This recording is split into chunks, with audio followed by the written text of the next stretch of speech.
Good afternoon, everyone, and welcome to the Melanoma Research Foundation Meet the Honoree. I am so excited to have a chat today with Dr. Amy Wexler, who is our Excellence in Prevention Honoree at the 19th Annual New York City Virtual Gala. So thank you all for joining us today. We are really excited to have a conversation with Dr. Wexler, learn a little bit more about her, and of course, share some really great information about the upcoming gala on December 3rd that will be held virtually. So wherever you are in the country, you can join us.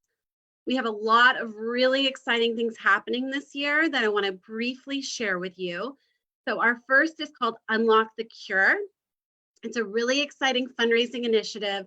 And with the purchase of just $100, you get entered in a chance to win an assortment of amazing prizes that range in value from $250 all the way up to over $25,000. So we're really excited, and it's a $100 tax-deductible donation that you can make, and again, help us unlock curing melanoma. So again, lots of ways you all can participate in this year's event. You can visit melanoma.org/New York Gala to purchase a ticket or a chance to unlock the cure. So with that said, I would love to thank our financial sponsors for this year's event. As you can imagine, it's been an incredibly challenging year for the MRF and for the entire world. And we're so grateful for all of our supporters and those that have rallied behind the MRF during these challenging times. So a very special shout out again to our sponsors of this year's event. So now I'd like to give a little bit of background on what the Excellence in Prevention Award is. For those of you who've joined us at the gala in the past, you have seen firsthand the amazing people that we have honored, and this year is no different. We have an absolutely phenomenal honoree. We're so excited. The only thing we're sad about is that we can't do it in person. So hopefully today you'll learn a little bit more about the amazing Dr. Amy Wexler, a board-certified dermatologist in New York City. Dr. Wexler was nominated by the New York City Gala Host Committee because of the compassion and the great care with which she treats her patients. She is world-renowned, and we are so excited to honor her. And with that, I would like to introduce you to Dr. Amy Wexler to share a little bit more about herself. Dr. Wexler? Thank you, Kylie. I have chills. I'm so honored, and I still can't believe that I was chosen. So thank you so much to everyone at the Melanoma Research Foundation for choosing me. And I wish it was in person because I haven't gotten to meet any of you guys. So, but next year I will go. So I am a dermatologist, but I'm also a psychiatrist. I trained in psychiatry and child and adolescent psychiatry before I went back and did a dermatology residency. So that's different and unique. And there are very few of us in the States. I think I'm the only woman who's board certified in both psychiatry and dermatology. And I use the psychiatry with all my dermatology patients. That's sort of most obvious, for example, with something like acne, where it really affects self-esteem and can cause things like anxiety and depression. And treating the acne also can treat the underlying psychiatric symptoms, but I also talk about those things. I listen for them. I sit and I spend a lot of time with my patients. I think it's really important. It's a bit old-fashioned, unfortunately, but I sit with everyone. And when I'm talking about skin cancer and skin cancer prevention with patients, they're often scared and anxious, and they just need a little extra TLC, and that's a privilege and a pleasure. So I live here in New York City. I haven't really left since the pandemic started. I live with my two kids, Zoe and Jaden, who are now both in college, which is a little bit crazy, and our two cats and our dog. So it's a full house. It is a full house, which is awesome. That's awesome. And how is your practice going with COVID and everything? Did people start to come back? Are you still sort of seeing people a little reticent to come in and get their full body skin exams? What are you seeing there? So people have come back. Anyone who is within driving distance has come back. We send out skin cancer check reminders, and we've had a few return to sender because some people have moved for good, but we found almost everybody, but people are coming in. I think we're about 75% of our usual busyness. But what I've noticed, and I noticed this after like in 2009, when there was the whole economic crisis, when bad things are going on in the world, people become more anxious about things on their skin.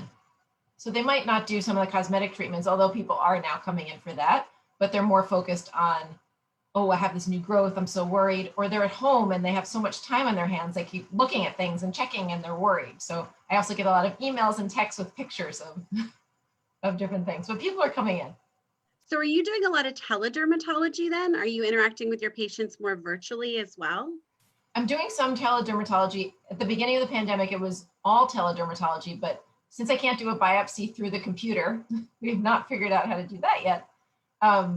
I would do telemedicine to then try to figure out if the person needed a biopsy, and then I would meet them in the office. So it's imperfect, but it's pretty good. Yeah, and I feel like a lot of practitioners have kind of adapted where they probably weren't doing a lot of telemedicine before. Everyone sort of added that piece to their practice as well to keep people feeling less anxious. Yes, I think so too. It's been okay. So I pepper the day now. I'll see, most of my patients in person. Today I had 2 telemedicine in the middle of all that. Okay. So I really find it fascinating that you're both a dermatologist and a psychologist. That's such an interesting blend. And like you mentioned when you did your introduction, you don't see that very often.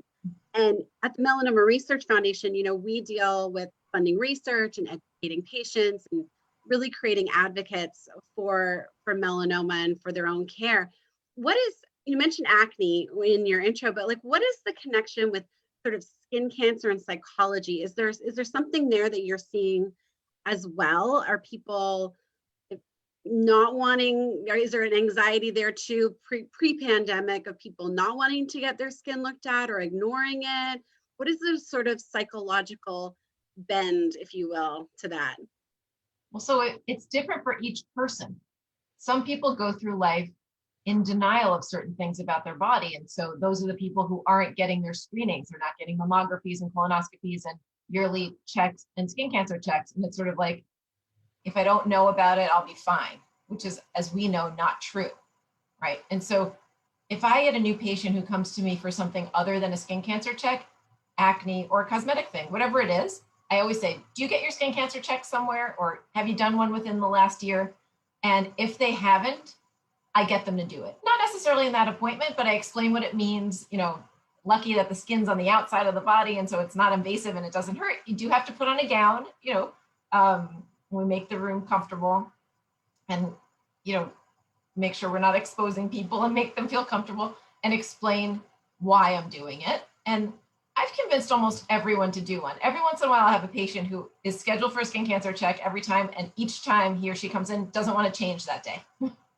But eventually, I win them over.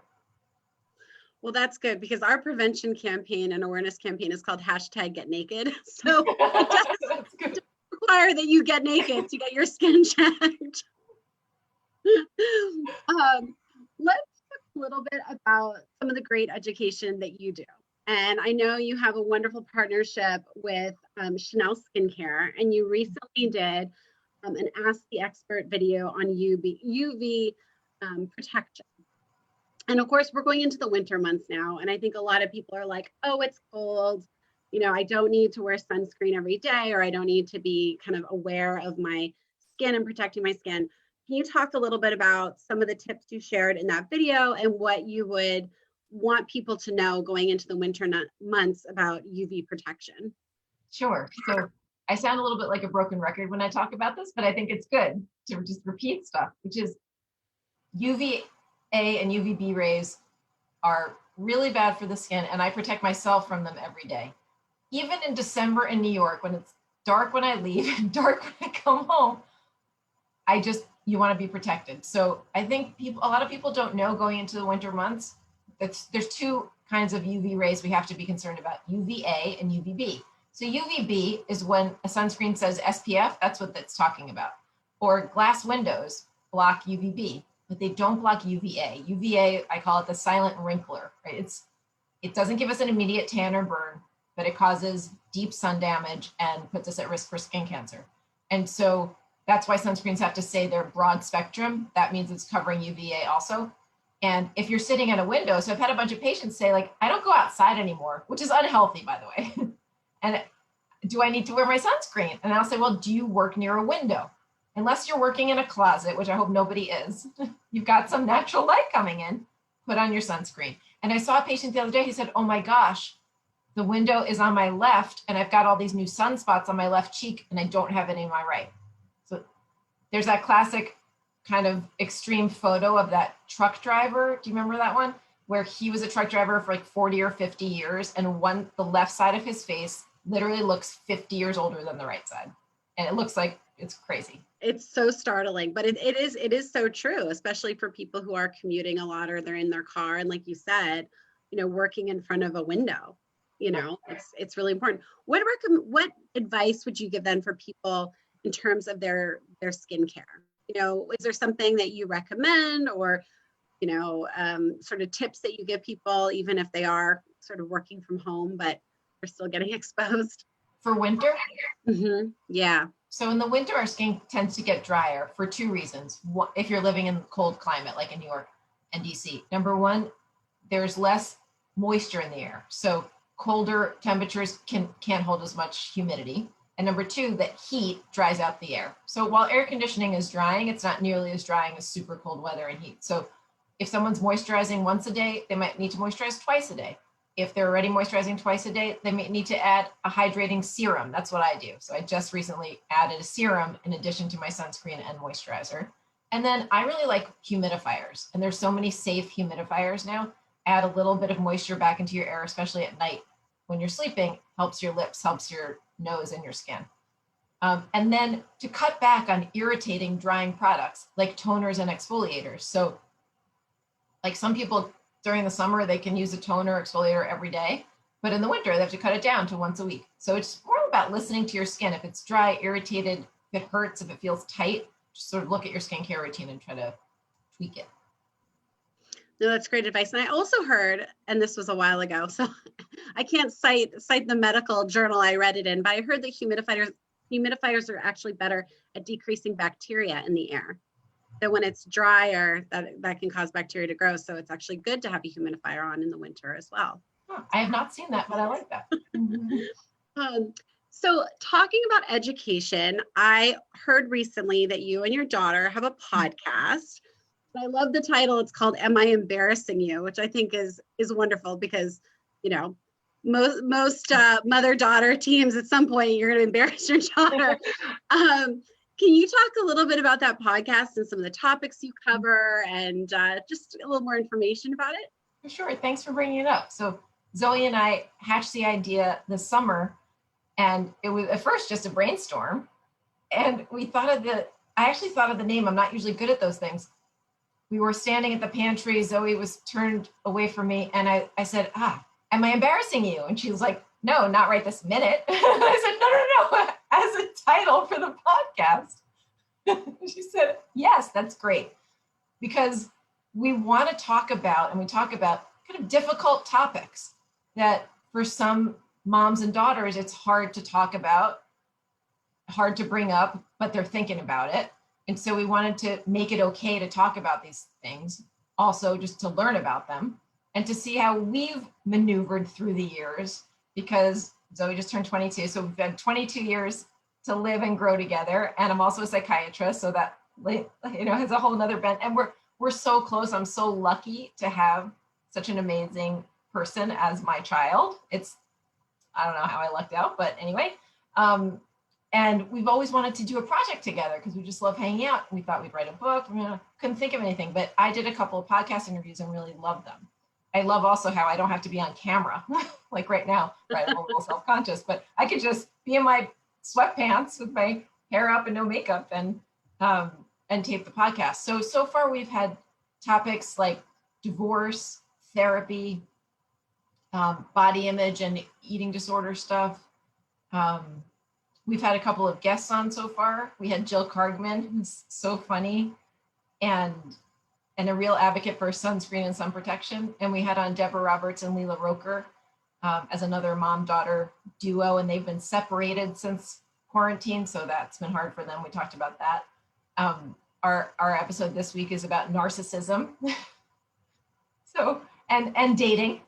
So we have a lot of topics to cover. Those kind of go together.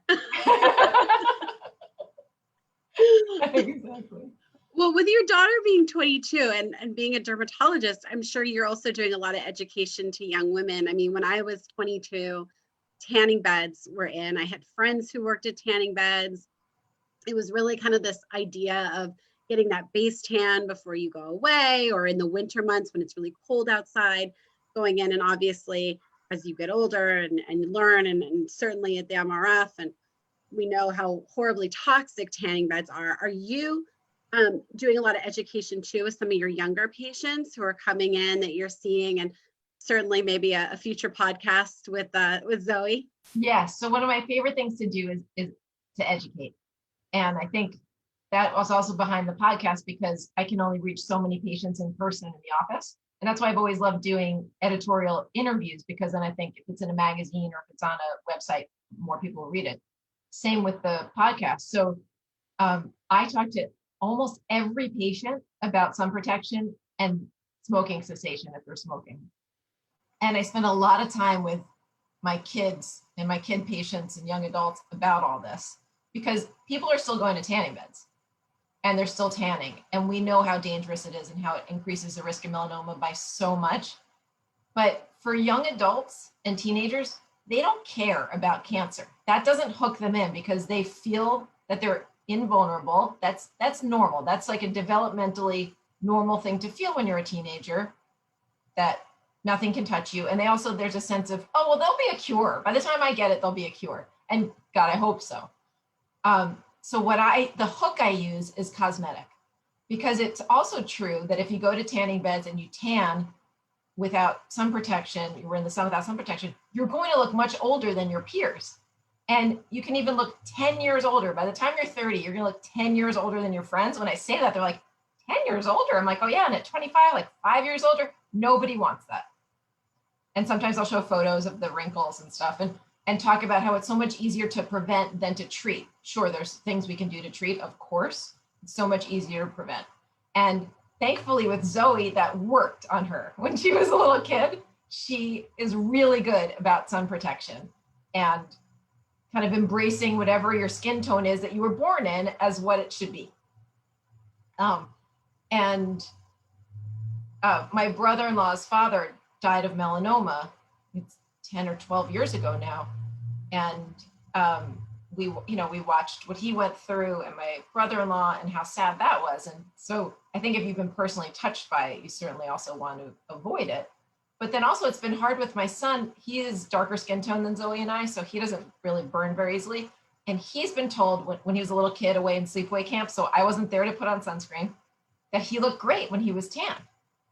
And that stuck in his head. And so, it's been more of an uphill battle to get him to wear if he's with me, he's wearing sunscreen, believe me, but it's been tougher. He gets it, but Zoe really does. So Zoe and I are doing an education segment at the end of each podcast episode is an Ask Dr. Amy.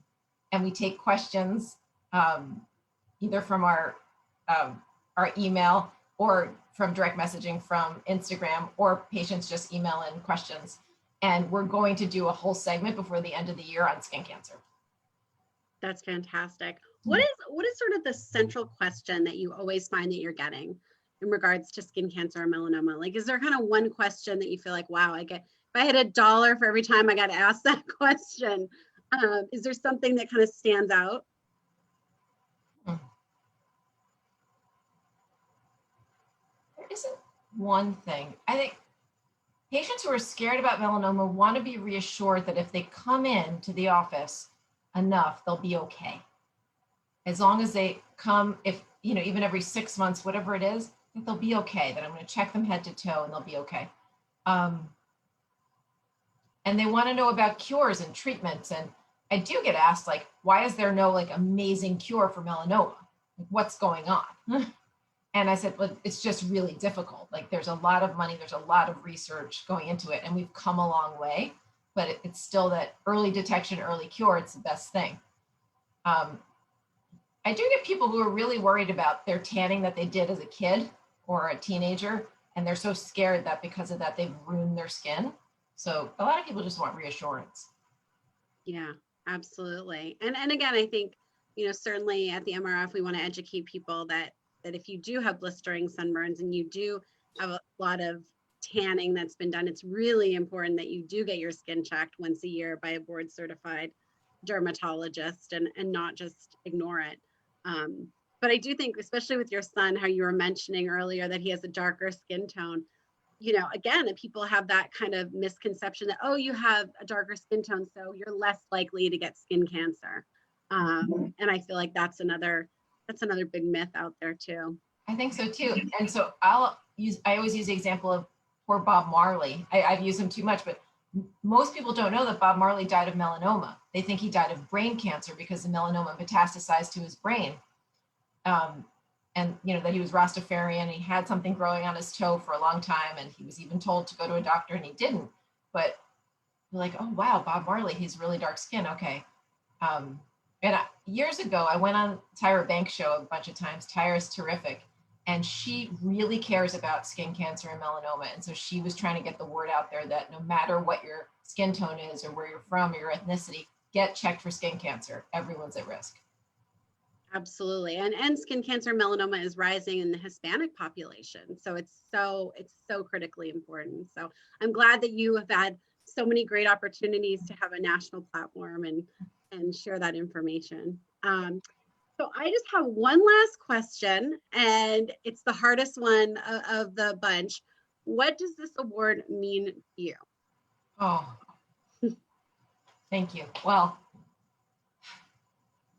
I care so much about taking care of people. That's my whole life. I don't think being a doctor for me is not a job that's 9 to 5 or 9 to 7. It's 24/7.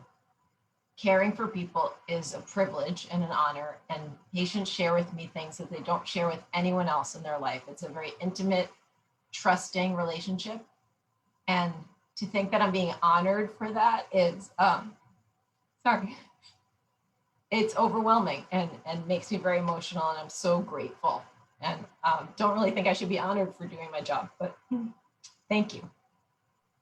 Well, you should be honored, and it's an entire community of people that want to honor you. So on behalf of all of them and the MRF, I just want to say, from the bottom of our hearts, thank you for what you're doing every day to educate people, to advocate for patients, to spend the time listening to them.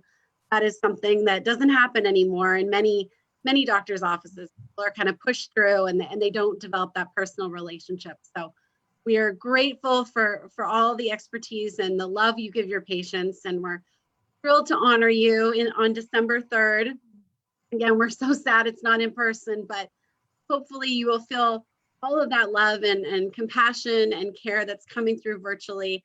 And we're excited to just celebrate with you. So thank you so much, Dr. Wexler, for spending the time. We know how busy you are, and here you are in your clinic and your scrubs, obviously giving us the time. So we're incredibly grateful. And again, we just want everyone to know that there are still tickets available. We really want you all to join us on December 3rd. You can visit melanoma.org/New York Gala to purchase your tickets.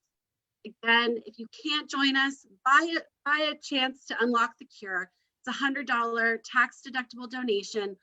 All of our money that we're raising is going right to the mission of the MRF. There's no overhead this year because we're not having a big party. So your dollars really count. And I just want to, again, thank you so much for spending the time with us and educating our entire community about who you are and what you do and why you are so deserving of this award. So thank you again, Dr. Wexler. Thank you so much, Kelly. Thank you everyone for tuning in. Have a great weekend and a happy Thanksgiving. Thank you.